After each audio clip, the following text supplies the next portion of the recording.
Сайн байцгаана уу хүүхдүүдээ. Өнөөдрийнхөө хичээлийг эхэлцгээе. Хичээлийн таних тэмдгүүдэд хараарай. Ансах тацай. Эрхийн чинээ биетэй эрхэм дүрэн нэртэй тэр юу вэ хүүхдүүдээ?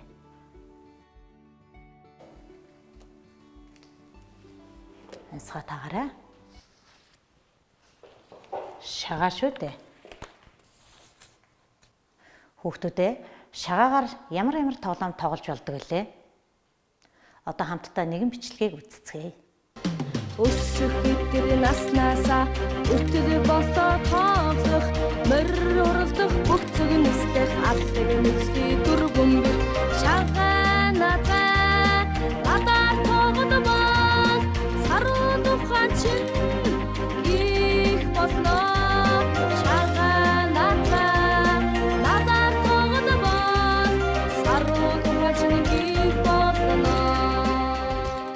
Өнөөдөр бид шагаагаар наацсан эхийг үзэхдээ хэлэлцэх ярилцах үед хүсэл санаа бодлоо бусдын өмнө чөлөөтэй илэрхийлж сурах болно.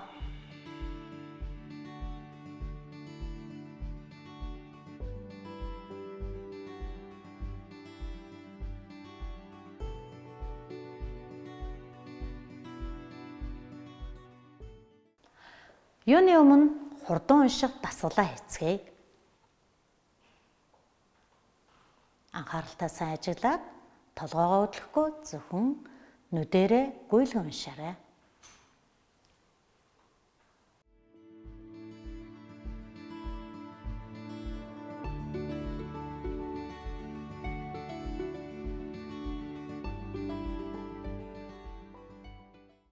Шагаагаар наацсан эхийг хамтдаа уншицгаая. Эрмэн өрнүү хоёр шагаан нясал тоглохоор боллоо. Тэд тоглоомынхаа дүрмийг ярилцаж тохиров. Хинэн төрүүлд нясалгаа шийдэхээр хуруудаад эрмэн эхлэхээр боллоо. Эрмэн няслах гэтэл хажууд байсан жаахан дүүн гарыг нь хөдлөгчөв. Өрнүү, эрмэн ахаа та сая зангачсан. Одоо миний ээлж гэлээ. Эрмэн надаас болоогүй болохоор үнийг тооцохгүй. Би дахиад эхлэн гээд өрнүүнийг тоглоулахгүй байв. Өрнүүний уур хурч эхлэв. Тэр тоглохыг маш их хүсэж байлаа. Өөдөө хэлдэг юм билүү? Даанч өвөө нь тоглож чадахгүй булгаацаад байвал тоглохоо болцгоо гэж хэлэх байхдаа яайда байц гэж бодлоо. Тэгээд тэр ахаа хоёулаа тоглоомын дүрмээ баримталж тоглоно гэж тохирсон шүү дээ. Хэлсэн үгэндээ хүрэхгүй бол муухай биш үү? Гэв. Эрмэн толгоогоо илээд бодож байснаа түүнийхээр болов. Өрнүүн асуудлыг шийдэж тоглоомоо цааш үргэлжлүүлэх болсондоо баяртай байлаа. Саяхан ихэд гарсан мэдхгүйгийн утгыг тайлбарлацгаая. Зангах, гараараа шүргэх. Булгайцах, зал гаргах. Үгийн утгыг дэвтэр дээр бичиж аваарай хүүхдүүдээ.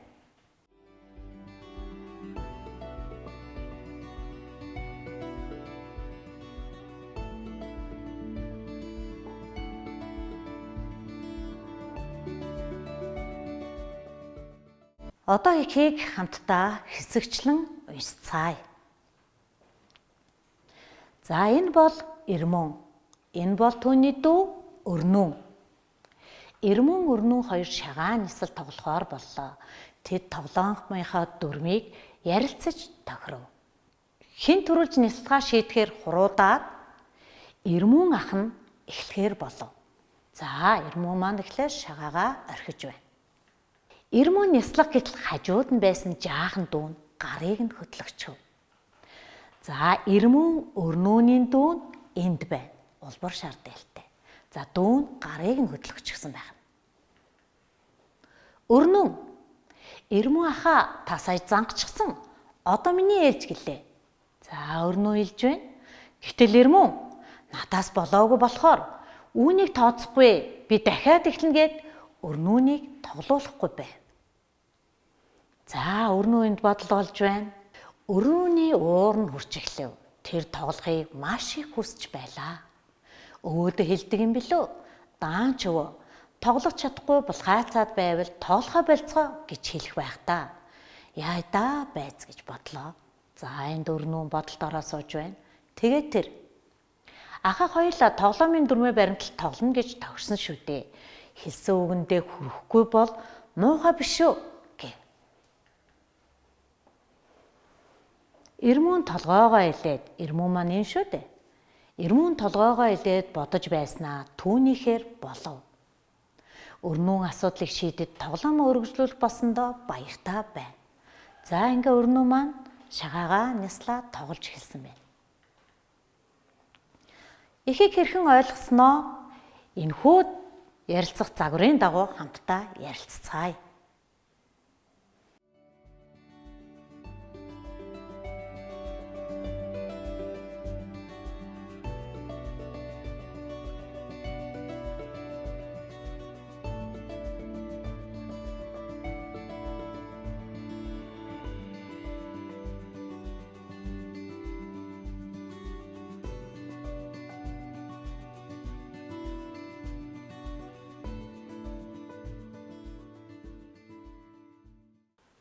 Загварын дагуу харилцан ярилцаад хариулцгаая. Шагаагаар наацсан нэгтэр хин гол дүр байсан бэ? Хэлээрэй хүүхдүүдээ. Ирмүүн, өрнүү нар гол дүр нь байсан.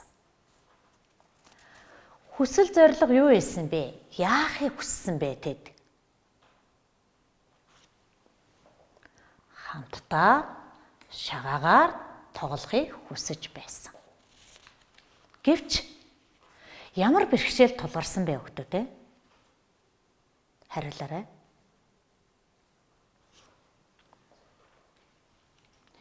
Жаахан дүүн ирмүүний гарыг хөдлөсөн. Тэгээд тэд асуудлаа шийдвэрлэхийн тулд ямар оролдлого хийсэн бэлээ?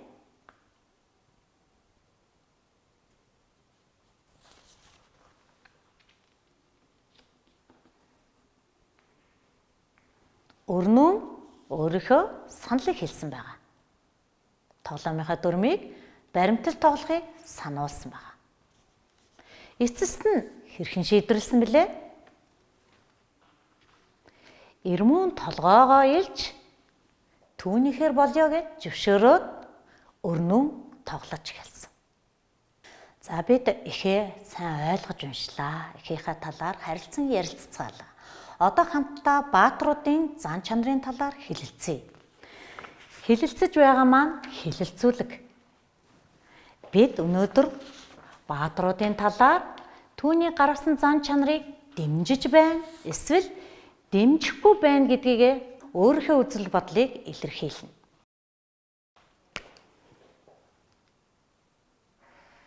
Хэлэлцүүлэг дэмжиж байгаа илэрхийлгээ илэрхийлж болно, дэмжихгүй байгаагаа мөн илэрхийлж болно.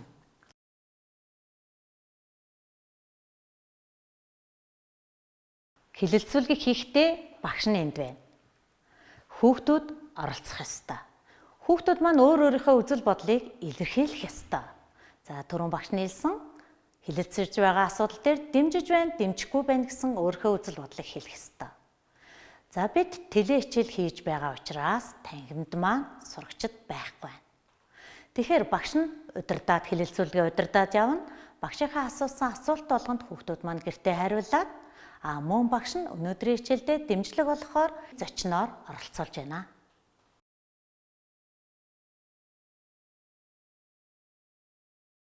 Одоо хэлэлцүүлгээ эхэлцгээе хүүхдүүдээ. Асуултуудаа дэвтэрдээ бичээд яваарай. Хүүхдүүд тоглохын өмнө тоглоомын дүрмээ тохирсныг юу гэж бодож байна вэ? Хариулаад дэвтэртээ бичээрэй.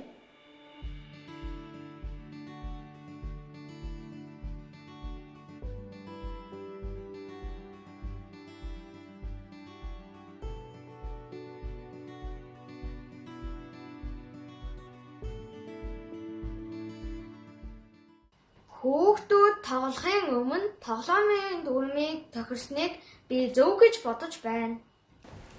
Би зөв гэж бодож байна. Яагаад гэвэл анхнаасаа дүрмээ гаргаж тоглох нь шудраг, эвтэй найртай, муудахгүй тоглодог учраас би зөв гэж бодож байна. Хүүхэд бүр энэ мэтчлэн асуултанд өөр ингэсэн үзэл бодлоо хэлээд явах ёстой шүү. Хин төрүүлж няслахаа шийдсэн арга нь зөв байсан уу? Чи юу гэж бодож байна вэ?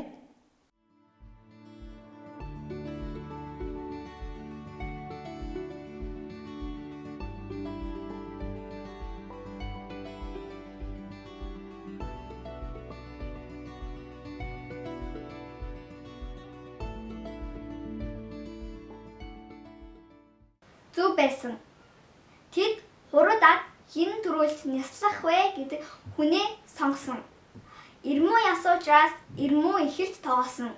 Тэр нь надад шудраг санагдсан учраас би зөв гэж бодож байна. Хинэн төрүүлж няслахаа шийдсэн арга зөв байсан.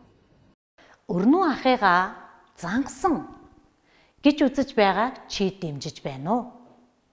Эсвэл дэмжихгүй байна уу? Чи юу гэж бодож байна вэ?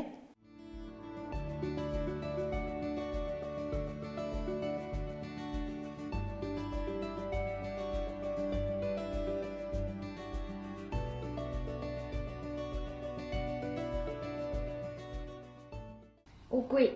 Яагаад гэвэл ирмүүнийг яг няслах гэж байхад дүүн гарын хөдлөсөн учраас дэмжихгүй байна. Би дэмжихгүй байна. Яагаад гэвэл ирмүүний дүүн хажуугаар нь шүргээд өөрийг нь зангасан гэд гүтгээд байгаа. Хэрвээ би ирмүүний оронд байсан бол надад үнэхээр шудраг бус санагдах байсан. Тийм учраас би өрнөнийг дэмжихгүй байна. Өрнөө уурлах нь зөв байсан уу? Ямар шалтгаан байсан бэ? Чи юу гэж бодож байна вэ?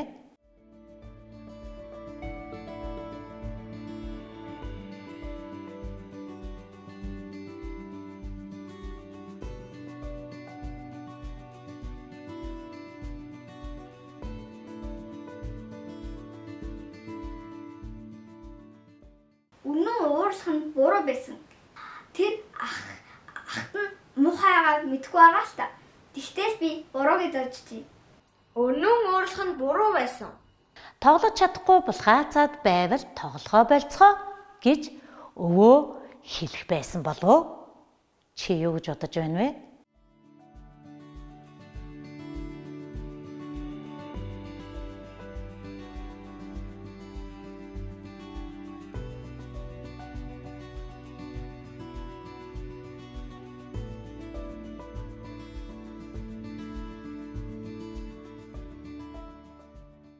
Миний бодлоор өвөө тоглож чадахгүй байвал тоглохоо бойл гэж дахиж хэлэх байсан байх.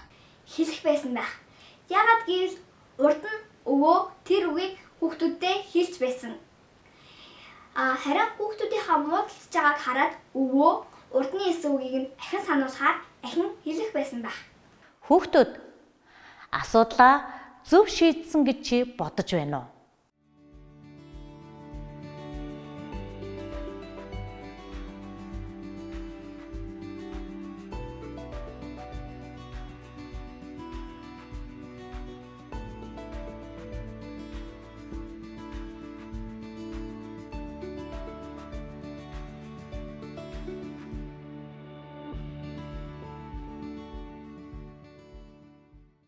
Би зөв шийдсэн гэж бодож байна. Яагаад гэвэл тэд эвтэй найртайгаар дүүн ахта анхнаасаа дүрмээрээ тоглоно гэдгийг сануулсан. Харин ах нь зөвшөөрч тэр хоёр эвтэй найртайгаар асуудлаа шийдсэн учраас надад зөв шийдсэн гэж бодогдчихэ. Хүүхдүүд асуудлаа буруу шийдсэн гэж би бодож байна. Чи ирмүү, өрнөө хоёрын хинийхэн зан чанарыг дэмжиж байна вэ? Яагаад? Хариулаарай.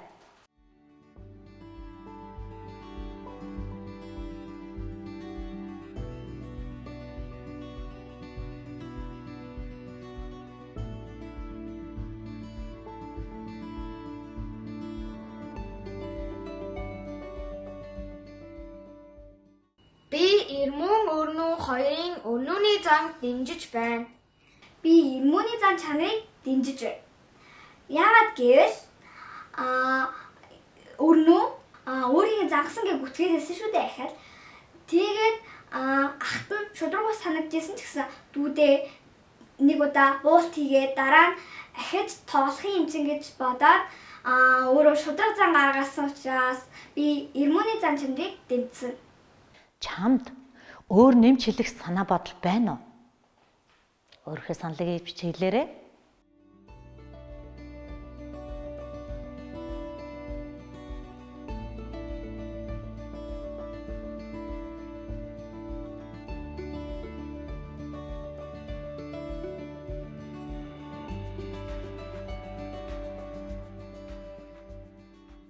Хичээлдээ ч гэсэн, тоглоом дээр ч гэсэн дүрмээ баримтлаад хаяа нэг найз нөхөд ах ихч дүүнэртаа заримдаа хідэн буулт хийгээд байвал буруу зүйл байхгүй. Тэгэж надад бас нэмж хэлэхээр зүйл байна. Надад өөр нэмж хэлэх санаа бодол алга. За хүүхдүүд маань хэлэлцүүлэгт хамтран оролцоолоо. Тэгэхээр бидний хийж байгаа хэлэлцүүлэг санаа бодлоо бусдын өмнө илэрхийлэхдээ бэлтгэлээ их сайн хийх хэрэгтэй. Бэлтгэлд нь юу орох вэ гэхээр сайн ярих зүйлээ бичиж тэмдэглэнэ, зурж тэмдэглэж болно, мөн сайн төлөвлөх хэрэгтэй.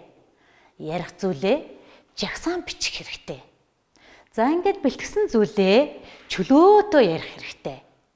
Үүнд юуг анхаарах вэ гэхээр хэлж байгаа зүйлээ дууны өнгө, нүүр царайны хувирал, хөдөлгөөнөө тохируулах хэрэгтэй. Мөн хамтран хэлэлцэж байгаа хүүхдүүд маань анхаарсан, сонирхсон, эсвэл бүр төвөгшөөсөн байдлыг анзаарч байх хэрэгтэй шүү. Хэлэлцүүлгийн бидний сая ярьсан зөвлөг багшны зургаар өгүүлье. За маш сайн бичиж тэмдэглэх хэрэгтэй, жагсаан бичих хэрэгтэй, зургаар өгүүлж болно. Энэ бол бидний сайн бэлтгэлээ ээгэрэй гэсэн үг шүү. За энд хэлэлцүүлэгт өөрийнхөө үзэл бодлыг илэрхийлэх явцдаа чөлөөтөө ярих хэрэгтэй. Бид өнөөдрийн хичээлээр хэлэлцэх ярилцах үед хүсэл санаа бодлоо бусдын өмнө чөлөөтөө илэрхийлэх тухай үзлээ. Шагаагаар наацсан эхийг уншиж ойлгож, утгыг нь харилцан ярилцсан. Мөн эхтэрээсээ хэлэлцүүлгийг хийсэн. Зохиолын хоёр баатарыг үйлдийг зан чанарыг нь дэмжиж байна, дэмжихгүй байна гэдгийг хамтран илэрхийлсэн байна. Хэлэлцүүлэгт оролцохдоо хүүхдүүд маань сайн бэлтгэх хэрэгтэй. Мөн хэлэлцүүлэгт өөрийн үзэл бодлоо илэрхийлэхдээ чөлөөтөө ярих нь чухал юмаа гэдгийг мэдэж авлаа. Бидан хөгжих цагаараа чиний бодлоор шагаагаар наацныхийн тоглоомын дүрмд юуг нэмж оруулъя гэж бодож байна вэ? Бид хэлэлцэх явцдаа бидний тохирсон тоглоомын дүрм маань оновчтой бүрэн болоогүй байсныг олж мэдсэн шүү дээ. Мөн дараах загвараар аав ээжтэй ах эгчтэй ярьж өгөөрэй. Юуны өмнө шагаагаар наацсан ихийгээ юуг нь нэмэх вэ гэдгээ сайн бичиж тэмдэглээрэй. Мөн ярих дарааллаа сайн төлөвлөөрэй. Дараа нь аав ээжтэй дууны өнгө, нүүр царайны хувирал, хөдөлгөөнөө тохируулан оновчтойгоор сайн илэрхийлэн яриарай. Өнөөдрийн хичээлдээ идэвхтэй оролцсон хүүхдүүдтэй баярлалаа. Дараагийн хичээлээр уулзцгаая. Баяртай хүүхдүүд.